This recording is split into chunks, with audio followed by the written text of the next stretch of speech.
ಇನ್ನು ಈ ಬಂಗಿನ ಸಮಸ್ಯೆ, ಈ ಬಂಗ್ ಬಂದವರಂತೂ ತುಂಬಾ ಬೇರೆಯವ್ರಿಗೆ ಮುಖ ತೋರಿಸ್ಕೊಳ್ಳಿಕ್ಕೂ ಕೂಡ ಅಸಹ್ಯ ಪಡ್ತಾರೆ.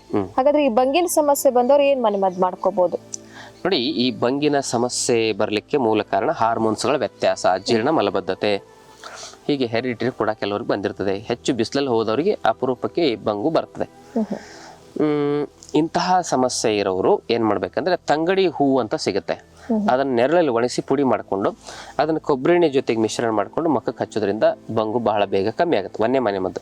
ಎರಡನೇ ಮನೆ ಮದ್ದು ಅಂದ್ರೆ, ಇದಕ್ಕೂ ಆಗಿಲ್ಲ ಅಂದ್ರೆ ನೆಕ್ಸ್ಟ್ ಲೆವೆಲ್ ಅಂದ್ರೆ ಇದಕ್ಕಿಂತ ಸ್ಟ್ರಾಂಗ್ ಇರೋದು ಕಕ್ಕೆ ಹೂವು.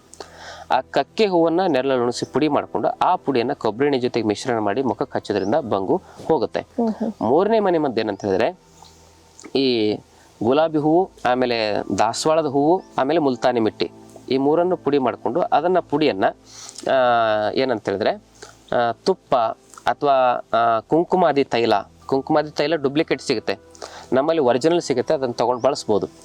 ಆ ಕುಂಕುಮಾದಿ ತೈಲದ ಜೊತೆಗೆ ಪುಡಿ ಮಾಡಿರ್ತಕ್ಕಂಥ 3 ಪೌಡ್ರನ್ನ ತುಪ್ಪ ಅಥವಾ ಕೊಬ್ಬರಿ ಎಣ್ಣೆ ಅಥವಾ ಕುಂಕುಮಾದಿ ತೈಲದೊಂದಿಗೆ ಮಿಶ್ರಣ ಮಾಡಿ ಪೇಸ್ಟ್ ಮಾಡಿ ಮುಖಕ್ಕೆ ಲೇಪನ ಮಾಡೋದ್ರಿಂದನೂ ಕೂಡ ಬಂಗು ಬಹಳ ಬೇಗ ಕಮ್ಮಿ ಆಗುತ್ತೆ. ಬಹಳ ಬೇಗ ಅಂದ್ರೂ ಕೂಡ ಮಿನಿಮಮ್ 1 ತಿಂಗಳಾದ್ರೂ ಹಚ್ಚಬೇಕು. ಕೆಲವೊಬ್ಬರಿಗೆ 3-4 ತಿಂಗಳು ಹಚ್ಚೋ ಪರಿಸ್ಥಿತಿ ಬರ್ತದೆ.